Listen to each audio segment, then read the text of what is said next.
सांसद सुमित्रा महाजन का एक बड़ा बयान आया है। ताई का भी विकल्प हो सकता है। मैं भी कभी किसी का विकल्प थी, ये कहती हैं ताई। इंदौर से मालिनी गौड़ के सवाल पर ताई ने जवाब दिया कि संगठन जो तय करेगा उसी को टिकट मिलेगा। तो इंदौर में किसकी टिकट पक्की होगी, ये सवाल सबसे बड़ा है। सांसद सुमित्रा महाजन और स्पीकर ताई जो उनको ये कहना है कि ताई का भी विकल्प हो सकता है। मैं कभी किसी का विकल्प बनी, अब मेरा भी विकल्प हो सकता है। इंदौर से मालिनी गौड़ के सवाल पर उन्होंने कहा कि संगठन जिसको फाइनल करेगा उसी का टिकट तय होगा। तो एक अहम खबर आपको बता दें, लगातार इस बात के कयास हैं कि इंदौर से कौन बीजेपी का प्रत्याशी घोषित होगा। उधर भोपाल सीट से भी बीजेपी अपना नाम तय नहीं कर पाई। इधर सुमित्रा महाजन के सामने क्या किसी और को टिकट मिल पाएगा, ये सवाल लगातार है। मालिनी गौड़ की सक्रियता, उनके नाम की चर्चा, इन सब के बीच में सुमित्रा महाजन का ये बड़ा बयान है कि ताई का यानी उनका खुद का भी विकल्प हो सकता है, कभी वो भी किसी का विकल्प बनी है। और क्या आगे टिकट उनका कटेगा, क्या उनकी जगह किसी और को टिकट मिलेगा, इस पर ही उनका ये बड़ा बयान आया है। तो सुमित्रा महाजन ने, ताई ने कहा है कि वो खुद भी कभी किसी का विकल्प बनी थी, इसलिए अब उनका भी विकल्प हो सकता है।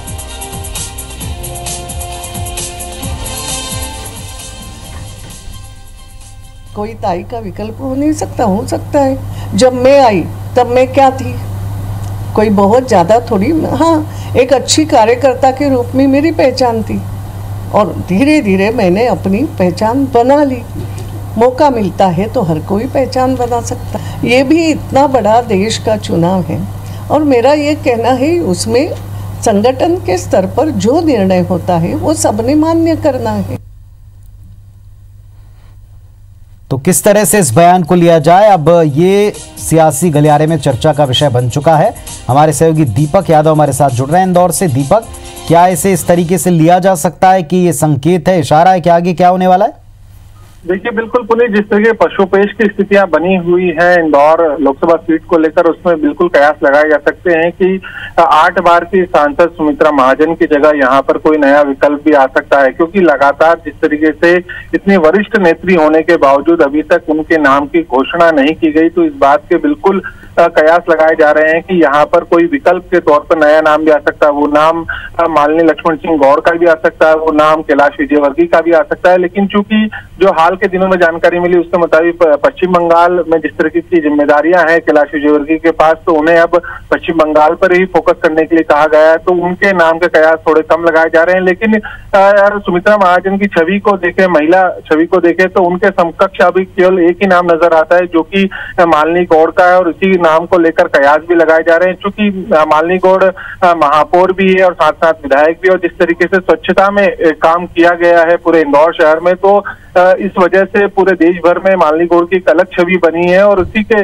मद्देनजर मालिनी गौड़ के नाम पर ज्यादा कयास लगाए जा रहे हैं। और सुमित्रा महाजन ने भी इस बात के हालांकि संकेत दिए, लेकिन इस तरह के बयान वो पूर्व में भी कई बार दे चुकी हैं और उनका जो कहना था कि विकल्प कोई भी हो सकता है, पार्टी जिस नाम पर भी फैसला ले, लेकिन जो उनकी सक्रियता है वो उसमें कहीं पर भी कोई कमी नहीं आई है। लगातार कार्यकर्ता सम्मेलन में जा रही है, कार्यकर्ताओं से मिल रही है, प्रत्येक बैठक में वो पहुंच रही हैं, तो उनकी सक्रियता में यहाँ पर कोई भी कमी नहीं आई है। लेकिन एक सबसे बड़ा फैक्टर जो है केवल एक एज फैक्टर है, उसकी वजह से इस तरह के कयास लगातार लगाए जा रहे हैं कि उनके नाम की जगह कोई और विकल्प बन सकता है। लेकिन इन सब चीजों को तब तक सच्चाई नहीं मानी जा सकती जब तक कि कोई टिकट की घोषणा नहीं हो जाती, क्योंकि इस तरीके से करीब 4 से 5 नाम, हाल ही में कुछ दिनों पहले वित्त मंत्री अरुण जेटली के नाम को लेकर भी चर्चाएं लगातार शुरू हुई थी, क्योंकि इंदौर काफी सेफ सीट मानी जाती है और यहाँ पर कोई बड़ा नाम सुमित्रा महाजन की जगह आ सकता है, तो हो सकता है कि दिल्ली से किसी नेता को यहाँ पर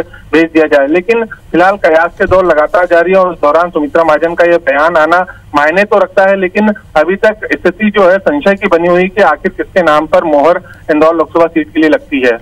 बहुत शुक्रिया दीपक आपका इस पूरे डिटेल के लिए। तो जैसा दीपक बता रहे हैं, कुल मिलाकर इशारे हैं, संकेत हैं, आने वाले वक्त में क्या हो सकता है, क्या पता होने के बाद इस तरह का स्टेटमेंट दिया गया है, या फिर जिस तरह के उम्मीद है कि इतने बड़े नाम का ऐलान अभी तक नहीं हुआ, मतलब यहां से पार्टी किसी दूसरे चेहरे को उतार सकती है। मालिनी गौड़ एक विकल्प स्थानीय तौर पर दिख रही हैं, लेकिन क्या मालिनी गौड़ होंगी या कोई बड़ा नेता दिल्ली से यहां भेजा जाएगा, ये देखना होगा।